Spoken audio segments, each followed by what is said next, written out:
los latinoamericanos, nosotros los hispanos, cuando salimos a los Estados Unidos o a diferentes países del mundo, cuando tú ves que alguien está maltratando a alguien que habla tu mismo idioma, te da ganas de defenderlo. Si tú ves a alguien que está maltratando a tu hermano, a tu vecino, a tu familia, estás en Estados Unidos y has conocido un vecino por ahí que lo viste crecer al muchacho y lo ves que alguien está golpeándole, te da ganas de defenderlo, ¿no? Que vamos a cuidarlo, vamos a protegerlo. Y Moisés, antes de ser llamado, tuvo contacto aún con su familia, pero Moisés, después de haber sacado las plagas, yo espero no extenderme largo en el mensaje. Le voy a contar, un predicador estaba en la selva predicando, le invitaron a predicar y él empezó a hablar y predicaba y pasó 10 minutos, 20 minutos, media hora, 1 hora y seguía predicando. Decía, recién estoy en la introducción del mensaje. Unos sapitos empiezan a gritar porque ya empieza la noche. Y siguió predicando, pasó media hora más, 1 hora más. Y los grillos empezaron a gritar a medianoche. Los grillos ahí. Y siguió predicando un poquito más y una niña que se había contagiado en la escuela empezó a rascarse la cabeza y se rascaba la cabeza y otro niño se rascaba la cabeza. La nena rascándose la cabeza. Y siguió predicando y el tiempo pasaba hasta que un niño le quita el bastón al abuelo, se para sobre la banca y le extiende y dice, deja ir a mi pueblo, dice el Señor, ya está enviando las plagas, déjalo que ellos vayan a descansar. ¿Alguien entendió, verdad? Porque se estaba extendiendo tanto. Yo espero no extenderme mucho, Entonces Moisés estaba agotado. Iba al palacio y decía, deja ir a mi pueblo.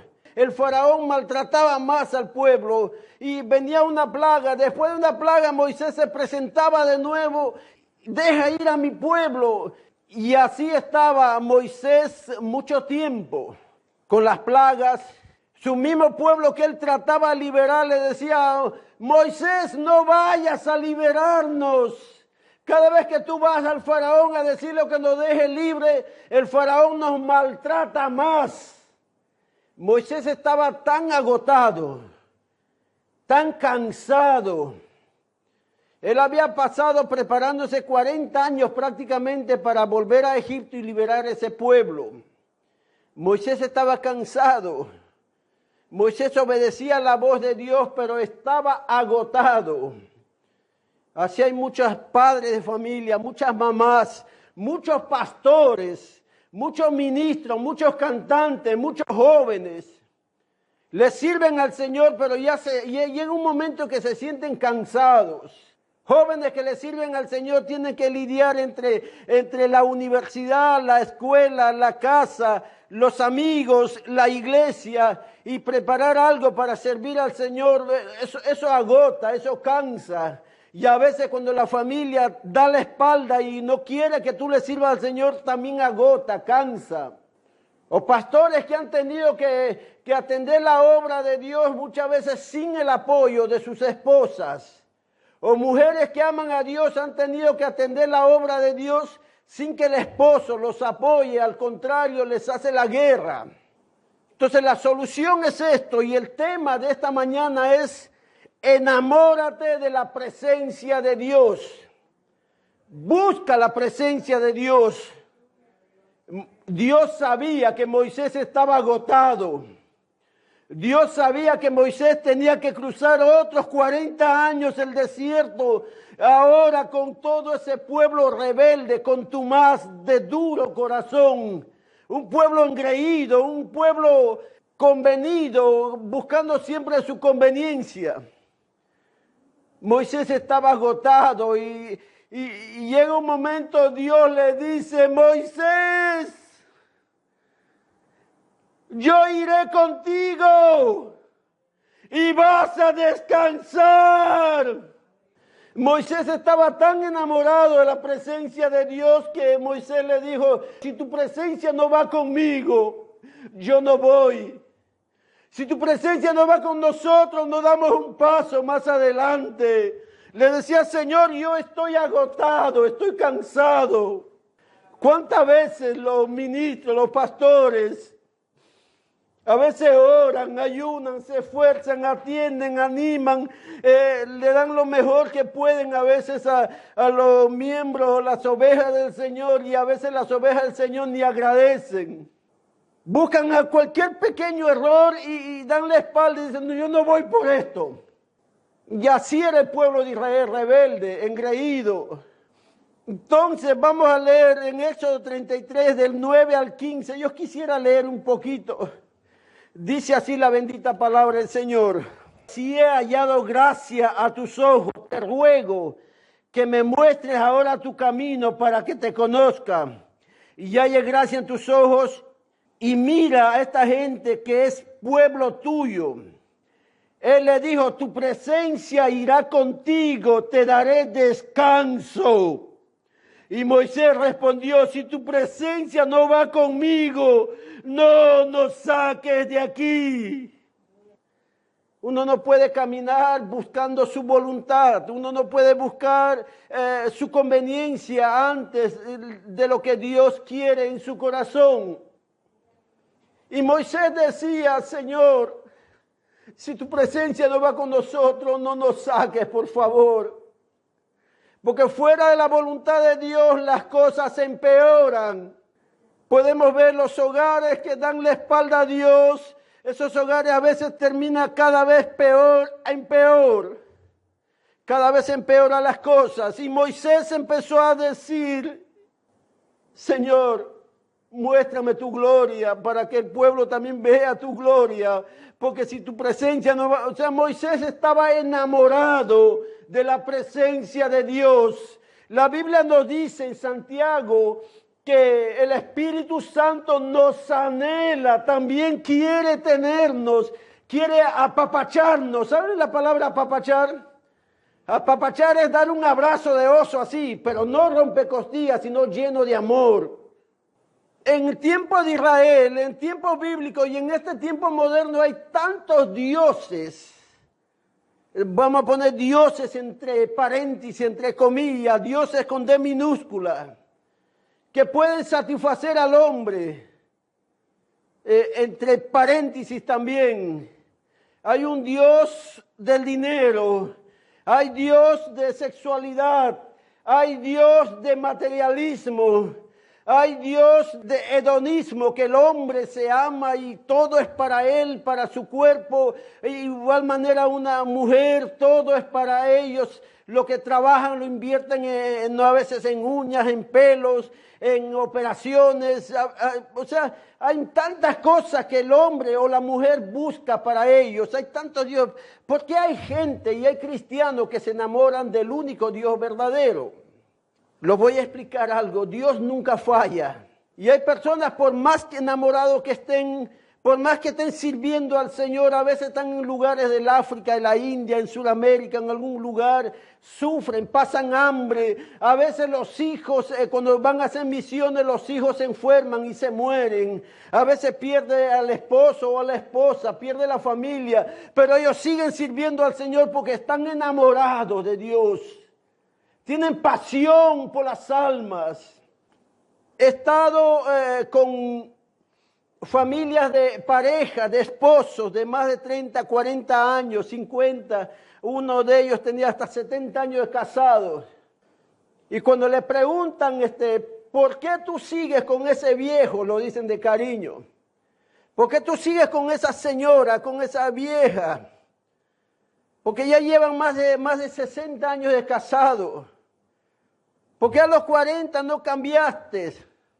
Y un viejito, un anciano decía, yo sé que hay mujeres con el cuerpo más hermoso que mi esposa. Y la viejita dijo, yo también sé que hay galanes más lindos que tú, viejo barrigón. Pero yo me enamoré de sus virtudes, me enamoré de su voz, me enamoré del calor de su piel, me enamoré porque me prepara café en la mañana. El viejito dice, yo me enamoré de ella porque cada vez que la veo ahí me llena de ternura. Yo no me enamoré de lo material de ella, yo me enamoré de sus virtudes, de la dulzura, de lo que ella dio cuando yo estaba enfermo. La viejita dice, yo me enamoré también porque tú me atendiste cuando yo estaba enfermo. Entonces se enamoraron de las virtudes, de las cualidades, del corazón de la persona, porque nuestro cuerpo cambia. Cuando estamos jóvenes, marcamos músculos los varones, pero cuando ya estamos adultos nos sale la barriga, se cae el pelo desde la coronilla, empieza a caer. Y las mujeres también, entonces la piel empieza a hacerse cada vez más delgado y empieza a estirarse. Entonces, ¿por qué un matrimonio se mantiene? No es por lo externo, sino por el corazón, por las virtudes, por el amor. Amén. Denle un aplauso al Señor. Aleluya. ¿Por qué esos misioneros siguen amando a Dios? Porque Dios los cautivó y se enamoraron de Dios.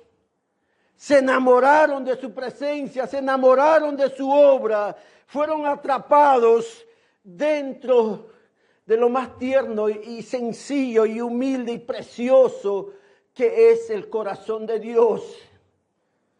Yo tenía un amigo, soltero él, y él se enamoró de una muchacha. La muchacha era del campo y la muchacha tenía un problema en una vista. Ella no podía ver por un ojo. Tenía un problema ahí de nacimiento. Ya saben cómo lo llamaban a ella. Él se quedó conversando con ella. Ella le invitó a tomar una taza de té. Y él cuando fue conociéndola a ella, se fue enamorando de ella. Y ella se fue enamorando de él. Ambos tenían defectos porque no hay ningún hombre perfecto. No hay ninguna mujer perfecta. Todos somos imperfectos, pero el que se enamora de las virtudes, del tono de la voz, se enamora de la dulzura. Y algunos hombres se enamoran porque la mujer es salvaje, dice, así salvaje me gusta, se enamoran también por eso. Y cuando él le dijo a los padres que se quería casar con ella, los papás le decían, mira, que no puede ver por un ojo. O sea, trataron de no insultar, no poner sobrenombre.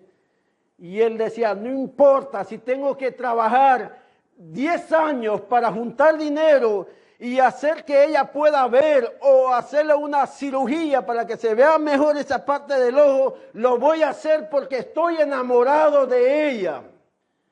Me gusta cómo me habla. Me gusta la sencillez que tiene en su corazón. Me gustan los sueños que ella tiene cuando forme un hogar, porque ese sueño también son mis sueños. Cuando alguien se enamora de alguien, se enamora por lo que es. Hay gente que se enamora de Dios o cree enamorarse de Dios porque Dios, según lo que le enseñaron, les va a dar casa, les va a dar carro, les va a dar esto, les va a dar el otro. Dios les va a dar... Y a veces buscan y piensan que Dios es alguien que da todo. Cuando Dios dice, si me amares de todo corazón, Él no está diciendo, si me amaras porque yo te doy algo. Dios siempre te va a dar cosas buenas.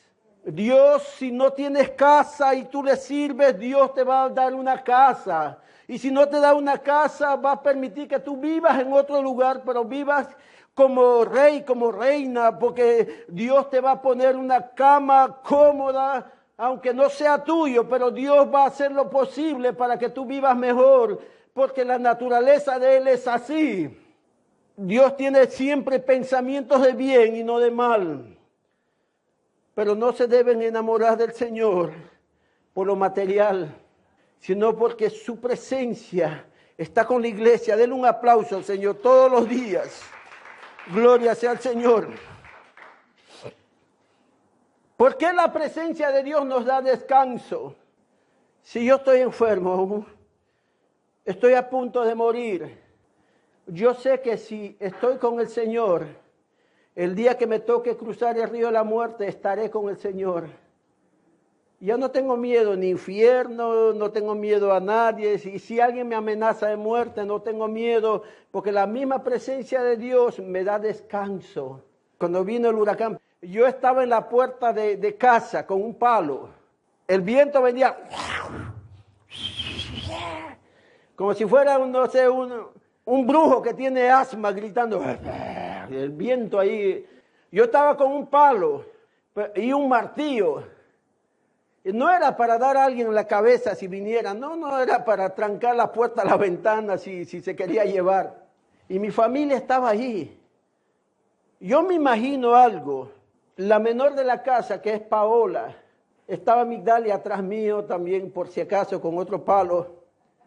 Estaba Leonel y estaba Paola detrás de Leonel. Ellos descansan diciendo, papi y mami están al frente, no hay problema. Ellos descansan porque sabía que papi y mami los iba a proteger. Y si no podían, ellos estaban al frente para recibir del impacto cualquier cosa que saliera volando. Yo lo decía, entren al cuarto el que es de cemento. Cuando nosotros tenemos al Dios de los cielos, descansamos porque sabemos que las cosas que no podemos, la Biblia dice, no les ha sobrevenido prueba la cual no pueden resistir. Si la prueba es tan fuerte que no podemos resistir, ahí está el Señor. La Biblia dice que Cristo va delante de nosotros. Él va siempre delante de nosotros protegiéndonos. Si Él no estuviera, el impacto de todo el dolor, toda la tristeza llegaría a nuestro corazón. Dice, enamórate de la presencia del Señor. Moisés estaba agotado. La presencia del Señor te trae descanso. No sé si ustedes experimentaron, pero a mí me pasó muchas veces y me sigue pasando. A veces yo estoy cansado, ya no tengo fuerzas, siento ganas de llorar y digo, Señor, a veces me siento solo. Y eso nos pasa también a los que están casados o casadas. A veces nos sentimos luchando solos y a veces yo estoy de rodillas y no tengo fuerzas, me arrodillo y después de orar una media hora, una hora, a veces unos minutos, y cuando me limpio los ojos, cuando me levanto, siento que no pasó nada, que recién acabo de levantarme de la cama, que tengo la misma fuerza, porque la presencia de Dios trae descanso. El salmista decía, un salmista, en paz me acuesto y me duermo, porque solo tú, Señor, me haces vivir confiado. Salmo 4, versículo 8.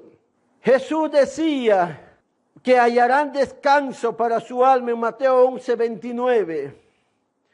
Enamórate de la presencia de Dios y tendrás nuevas fuerzas.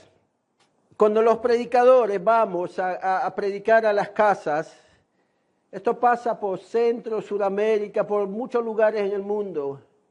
Cuando tú llegas a casas humildes, descansas porque tú ves que ellos son igual que tú de sencillos. Tú ves que ellos son igual que tú con el mismo amor hacia Dios.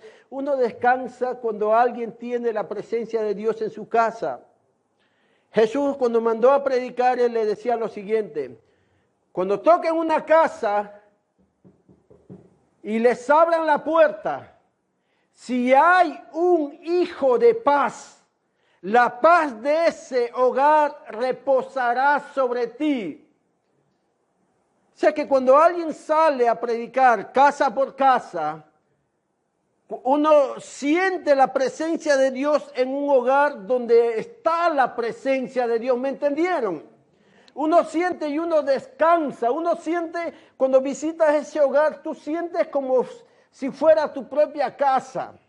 Cuando alguien se enamora de Dios, aprende a respetar a Dios.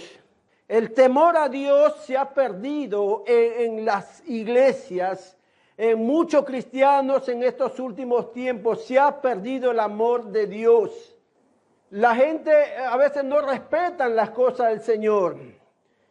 Hijos de cristianos y jóvenes que han crecido en una iglesia prácticamente y cuando ya eran jovencitos, dejaron de ir a la iglesia y a veces he visto en varios lugares de Puerto Rico Esos jovencitos se compran un vehículo y lo ponen unas bocinas, las más caras que han conseguido, y los ponen unos rompecocos, y pasan por la misma iglesia donde se congregaban antes, y a propósito ponen la música, esa música diabólica, con letras pornográficas de reggaetón, o sea, lo peor.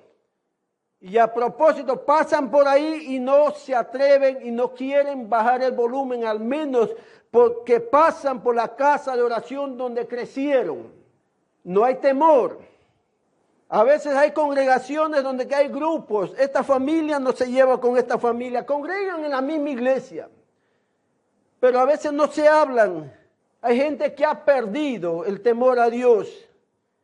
Hay gente que va a la iglesia solamente porque le dan parte, y el día que no le dan parte, deja de ir. Dice, no voy a ir, y dejan de ir por meses. Han perdido el temor a Dios. Ya el temor de Dios, hermanos, en estos últimos tiempos, ya no se ve gente arrodillado en los altares, derramando lágrimas y adorando a Dios. Antes la gente se peleaba por hacer cultos o servicios en las calles. Ahora los evangelistas quieren estar en los templos, en los púlpitos, dando conferencias de evangelismo. ¿No ven en las redes sociales cientos de evangelistas? Algunos se ponen internacional, a las naciones, y cientos, pero no lo ves predicando en las calles. No lo ves hablando, no lo ves cargando una bocina, yendo quizás a un malecón, poniendo que sea una sencilla bocina con micrófono, ahora que existen esas bocinas y en abundancia y cuestan económicamente. El temor se ha perdido. ¿Por qué? Porque no están enamorados de la presencia de Dios. Cuando Job estaba ahí, Job le contesta, le dice, ¿dónde estabas tú cuando yo fundaba la tierra? Házmelo saber si tienes inteligencia. El temor a Dios tenemos que recuperarlo, hermano. Dios Él está en los cielos. Él es nuestro Salvador. Él siempre ha deseado y ha buscado el bien para nosotros. Él dio a su único Hijo por nosotros. Dio a su único Hijo para que todo aquel que en Él crea. Y hay predicadores que dicen, no todos van a ser salvados. Solamente hay un grupo, los escogidos, otros van a ser salvos y otros no. Dice, la salvación no se pierde.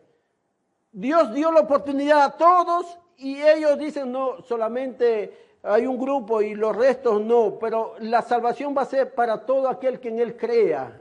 Denle un aplauso al Señor.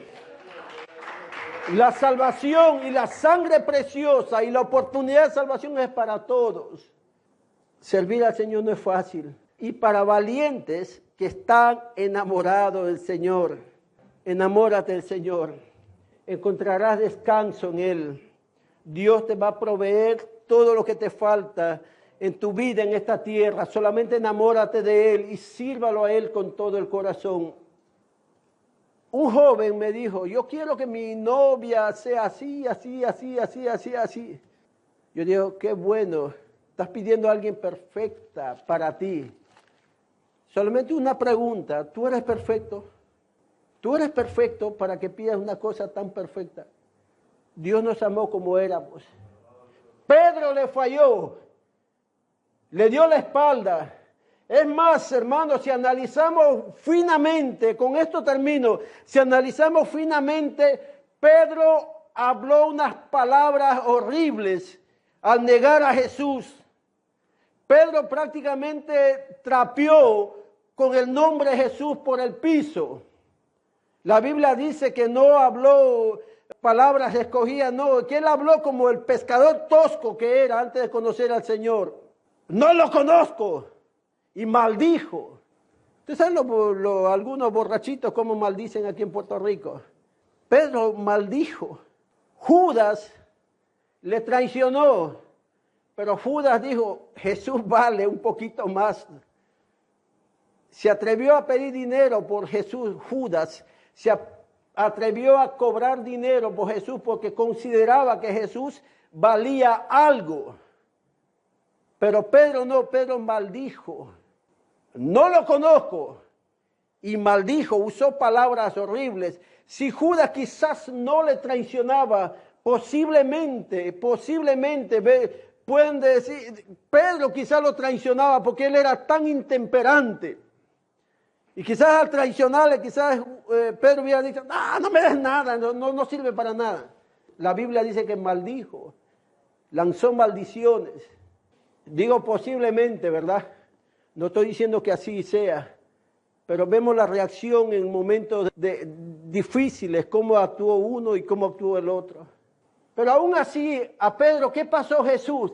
Jesús se fue, Pedro volvió a la pesca, dijo, se dañó todo, me voy a la pesca. Y dijo, ¿quién quiere acompañarme? Y se fue a la pesca. Y aún así Jesús fue a la orilla. Pedro, a ese lado no, al otro lado. Tú sabes cómo te conocí, al otro lado, no, ahí no.